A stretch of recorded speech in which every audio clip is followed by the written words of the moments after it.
ಈಗ ಸಿಎಂ ಪತ್ನಿ ಮತ್ತು ಸಚಿವ ಭೈರತಿಗೆ ಇಡಿ ನೋಟಿಸ್ ಕೊಟ್ಟಿರುವಂತಹ ವಿಚಾರಕ್ಕೆ ಸಂಬಂಧಪಟ್ಟ ಹಾಗೆ ಇದೆಲ್ಲವೂ ಕೂಡ ರಾಜಕೀಯ ಪ್ರೇರಿತ ಅಂತ ಡಿಸಿಎಂ ಡಿಕೆ ಶಿವಕುಮಾರ್ ಹೇಳಿದ್ದಾರೆ. ಇದೆಲ್ಲ ಕೂಡ ರಾಜಕೀಯ ಪ್ರೇರಿತ. ನನ್ನ ಪ್ರಕಾರ ನನ್ನ ಕೇಸು ಕೂಡ ಇದೇ ರೀತಿ ನಡೆಯಿತು. ಈಗಾಗಲೇ ಲೋಕಾಯುಕ್ತದಲ್ಲಿ ತನಿಖೆ ನಡೀತಾ ಇದೆ. ಲೋಕಾಯುಕ್ತ ತನಿಖೆಯ ವೇಳೆ ಇನ್ನೊಂದು ತನಿಖೆ ಬರಲ್ಲ. ಏಕಕಾಲಕ್ಕೆ ಎರಡು ತನಿಖೆ ಮಾಡೋದಕ್ಕೆ ಬರೋದಿಲ್ಲ. ಇದು ಡಿಸಿಎಂ ಡಿಕೆ ಶಿವಕುಮಾರ್ ಅವರ ರಿಯಾಕ್ಷನ್. ಈ ಕೇಸ್ಗೆ ಸಂಬಂಧಪಟ್ಟ ಹಾಗೆ ಏಕಕಾಲಕ್ಕೆ ಎರಡು ತನಿಖೆ ಮಾಡೋಕೆ ಬರಲ್ಲ. ಈ ಬಗ್ಗೆ ಸಾಕಷ್ಟು ಜಡ್ಜ್ಮೆಂಟ್ಗಳು ಕೂಡ ಇವೆ ಅಂತ ಡಿಸಿಎಂ ಡಿಕೆ ಹೇಳಿದ್ರು.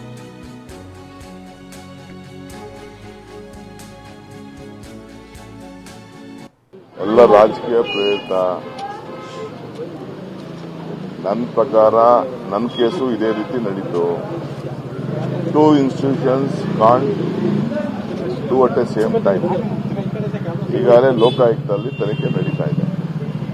ಲೋಕಾಯುಕ್ತ ತನಿಖೆ ನಡೀತಾ ಇರಬೇಕಾದ್ರೆ ಬೇರೆ ಸಂಸ್ಥೆಯವರು ಮಾಡಕ್ ಬರುವುದಿಲ್ಲ ಅನ್ನೋದು ಅನೇಕ ಜಡ್ಜ್ಮೆಂಟ್ಸ್ ಕೂಡ ಇದೆ.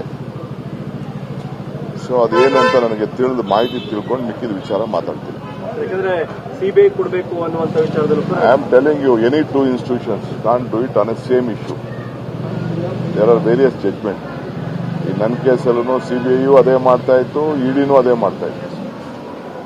ಎರಡು ಆ ರೀತಿ ಮಾಡಕ್ ಬರುದಿಲ್ಲ ಅಂತ ಕೆಲವು ಜಡ್ಜ್ಮೆಂಟ್ಸ್ ಇದೆ. ಆ ಜಡ್ಜ್ಮೆಂಟ್ಸ್ ನಾನು ನನ್ನ ಕೇಸಲ್ಲಿ ಈಗಾಗಲೇ ನಾನು ಫೈಲ್ ಮಾಡಿದ್ದೀನಿ. This is our stand is very clear. This is all political which and ಇದು ಡಿಸಿಎಂ ಡಿಕೆ ಶಿವಕುಮಾರ್ ಅವರ ಮಾತು. ಅವರು ಹೇಳ್ತಾ ಇದ್ದಾರೆ ಎರಡು ಒಂದು ತನಿಖೆ ಬರೋದಿಲ್ಲ ಒಂದು ಕೇಸ್ ಸಂಬಂಧಪಟ್ಟ ಹಾಗೆ. ಎಸ್ಸಿನ ಮೂಡಾ ಕೇಸ್ನಲ್ಲೇನು ಸಿಎಂ ಪತ್ನಿ ಪಾರ್ವತಿಯವರಿಗೆ ಮತ್ತು ಭೈರತಿಯವರಿಗೆ ನೋಟಿಸ್ ಹೋಗಿದೆ. ಕಾನೂನು ಪ್ರಕಾರ ಏನ್ ನಡಿಬೇಕೋ ನಡೀಲಿ.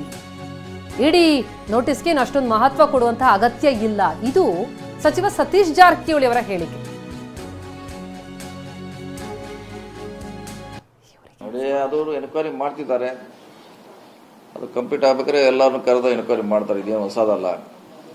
ಇಡಿ ಅವ್ರು ನೋಟಿಸ್ ಕೊಡೋದು, ಲೋಕಾಯುಕ್ತ ಕರೆಸೋದು ಇದೇನು ಹೊಸದಲ್ಲ.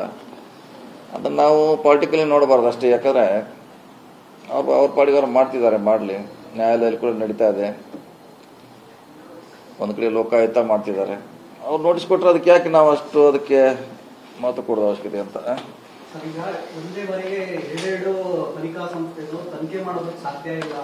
ಅದು ನ್ಯಾಯಾಲಯ ನೋಡ್ಬೇಕು. ಈಗ ಸಮಸ್ಯೆ ಆಗಿದೆ. ಅದು ಎರಡು ಕಡೆ ಘರ್ಷಣೆ ಪ್ರಾರಂಭ ಆಗಿದೆ. ಎರಡು ಲಾ ಮಾಡ್ಲಿಕ್ಕೆ ಎಲ್ಲೂ ಪ್ಯಾರಲಲ್ ಆಗಿ ಬರೋಲ್ಲ. ಅದು ನ್ಯಾಯಾಲಯ ಅಂತಿಮವಾಗಿ ಹೇಳಬೇಕು. ಒಬ್ಬರೇ ಮಾಡಬೇಕಾ? ನಮ್ಮ ಲೆಕ್ಕಲೆ ಒಬ್ಬರೇ ಮಾಡಬೇಕು, ಎರಡು ಮಾಡ್ಲಿಕ್ಕೆ ಆಗೋಲ್ಲ. ಏಜೆನ್ಸಿ ಅವರು ಕೂಡ ಅಲ್ಲಿ ಒಬ್ಬರೇ ಮಾಡಬೇಕು. ಅದನ್ನ ನ್ಯಾಯಾಲಯ ಹೇಳ್ಬೇಕಲ್ಲ. ಈಗ ನ್ಯಾಯಾಲಯಕ್ಕೂ ಹೇಳ್ಬೇಕು, ಅದು ಒಬ್ಬರೇ ಮಾಡಬೇಕಾ ಇಬ್ಬರು ಮಾಡಬೇಕಾ ಅಂತ. ಅಷ್ಟು ಅವ್ರು ಮಾಡಬೇಕು. ಅಲ್ಲಿವರೆಗೆ ನ್ಯಾಯಾಲಯ ಕದ ತಟ್ಟಬೇಕಲ್ಲ ಅಷ್ಟೇ. ಈಗ ನಾವು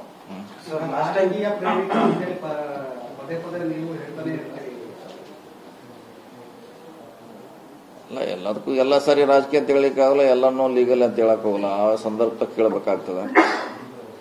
ಈಗ ನೋಟಿಸ್ ಕೊಟ್ಟಿದ್ದಾರೆ, ಉತ್ತರ ಕೊಡೋ ಜವಾಬ್ದಾರಿ ನಮ್ದು ಅಷ್ಟೇ. ಈಗ ಅದು ಯಾವ ಕೊಟ್ಟಾರ ಬಿಟ್ಟಾರ ಅದು ಪ್ರಶ್ನೆ ಬರೋದಿಲ್ಲ. ನಮಗೆ ನೋಟಿಸ್ ಕೊಟ್ಟಾರ, ಅದಕ್ಕೆ ರಿಪ್ಲೈ ಮಾಡುವಂತ ಜವಾಬ್ದಾರಿ ಎಲ್ಲರದ್ದು ಇದೆ, ಮಾಡಬೇಕಷ್ಟೇ. ನೋಡಿ, ಅದೆಲ್ಲಾಗೋ ಅದು ಗೊತ್ತಾ, ಆ ಡಿಪಾರ್ಟ್ಮೆಂಟ್ನ ಹೆಡ್ಡು ಅಲ್ಲ.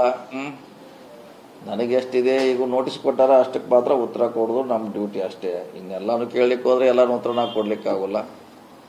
ಸೊ ನಾನು ವ್ಯಾಪ್ತಿಗೆ ಕೂಡ ಬರೋಲ್ಲ. ನೋಟಿಸ್ ಬಗ್ಗೆ ಹೇಳ್ಬೋದು ಯಾರಾದ್ರೂ. ಈಗ ನನಗೆ ಕೊಟ್ಟರು ಕೊಡಲೇಬೇಕು. ಅದು ಸರಿನೋ ತಪ್ಪು ಅದು ಗೊತ್ತಿಲ್ಲ. ನೋಟಿಸ್ ಬಂದರೆ ರಿಪ್ಲೈ ಕೊಡಬೇಕಂತ ಎಲ್ಲರದ್ದು ಡ್ಯೂಟಿ ಅಷ್ಟೇ.